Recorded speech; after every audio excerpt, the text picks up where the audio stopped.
नमस्कार दोस्तों, मैं हूं बसंत और आज मैं आपको दिखाऊंगा सीढ़ी नुमा खेती। हम लोगों ने किताबों में पढ़ा था सीढ़ी नुमा, तो सीढ़ी नुमा क्या होता है तो चलिए आज हम आपको प्रत्यक्ष दिखाते हैं। क्योंकि मैं हूं अभी फिलहाल नेपाल के एकदम समतली क्षेत्र में, और जो भिखना ठोरी से जस्ट आगे है। ये जगह कौन सा है? भिखना ठोरी। लेकिन इसका नाम क्या है? इधर ठोरी बोलते हैं, उस समय उधर भिखना बोलते हैं। भिखना क्यों बोलते हैं, कुछ पता है? भिखाना मतलब पहले जो राजा महाराजा के जो उस समय था, उस समय क्या है कि उसमें मतलब सहज करने के लिए इंडिया नेपाल का जो बॉर्डर का जो सामान, जो नून का नमक था पहले, नमक क्या है कि पहाड़ से लेके तरह यहाँ से नमक पूरा नेपाल में सप्लाई होता है इंडिया से पहले जमाने में।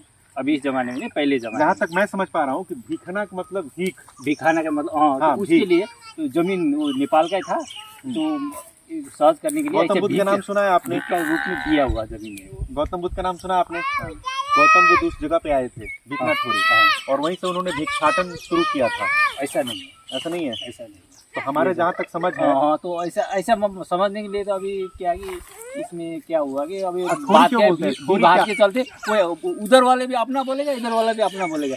असली में जो हुआ था वो चीज वो है। अच्छा, ठोरी का मतलब क्या है? ठोरी नेपाल में जो ठोरी ये हो गया। और ठोरी को कट करके दिया ना, उसको कट करके अब इंडिया की तरफ दिया तो उसको भिखाना ठोरी बोल दिया कि भीख में दिया हुआ है तो वो भिखाना हो गया। इसीलिए नहीं, ठोरी का एक्चुअल में नेपाल में मतलब क्या होता है? मतलब ठोरी का मतलब ठोरी मतलब यहाँ पे रहा ना, ये एरिया जो है इसमें क्या है कि रहने का कोई पहले जो यहाँ पे जो आया था वो आदमी का नाम ऐसे हाँ से उठा हुआ था, तो उसके चलते गांव के नाम में ठोरी करके रख दिया। दोस्तों मैं अभी आपसे ठोरी कर दिया। ठीक है दोस्तों, अभी हम आपको बता रहे थे सीढ़ी नुमा खेती, जो हमने 5वीं 6वीं कक्षा में हम लोग को पढ़ा था। तो चलिए आज हम आपको दिखाते हैं कि सीढ़ी नुमा खेती होता क्या है। मुख्यतः भारत हो या नेपाल हो, जहाँ पर्वतीय क्षेत्र होता है, जहाँ पर्वत होते हैं, वहाँ पे जो समतल मैदान होता है, लेकिन उसका समतल मैदान होता नहीं एक्चुअल में। कोई ऊंच होता है, कोई उससे नीच होता है, फिर उससे कोई नीच होता है। पहाड़ी में जो जगह बच जाता है उसमें जो खेती होता है वो सीढ़ीनुमा होता है, जिसका मैं आज आपको दिखाने वाला हूँ। देखिए और आइए नहीं,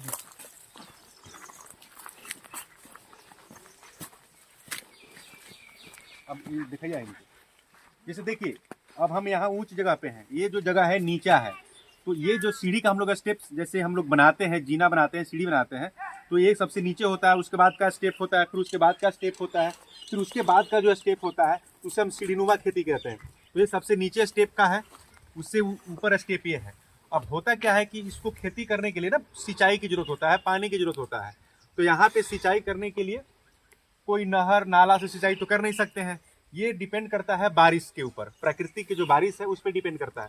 तो पानी रोकने के लिए, ताकि अगर इस पर हम पानी नहीं रोकेंगे तो एक भी खेत का सिंचाई नहीं हो पाएगा, इसलिए इसे सीढ़ीनुमा बनाया जाता है। क्योंकि इसमें जो पानी पटेगा तो ये मेढ़ जो है, ये डनेर जो है, ये पानी रोकेगा, तो इस पर का खेती हो जाएगा। फिर वहाँ जो बरसात का पानी होगा वहाँ रोका जाएगा ताकि इसका खेती हो जाए। तो इसी तरह सीढ़ी आकार का जो खेती होता है, तो देखिए यहाँ भी है, उस पर जो खेती होगा ये सीढ़ी आकार का जो मेढ़ है वो पानी रोक लेगा। तो इसी प्रकार से सीढ़ी आकार का जो खेती है वो सीढ़ीनुमा खेती होता है। और पूरे भारत की अगर बात करूं तो जहां भारत में पहाड़ी इलाका है, जैसे उत्तराखंड हो गया, ऊटी हो गया, हिमाचल प्रदेश हो गया, जम्मू कश्मीर हो गया, ये जो जगह है यहाँ पे सीढ़ीनुमा खेती होती है। क्योंकि ये सारी चीज़ें पहाड़ों पे होती है।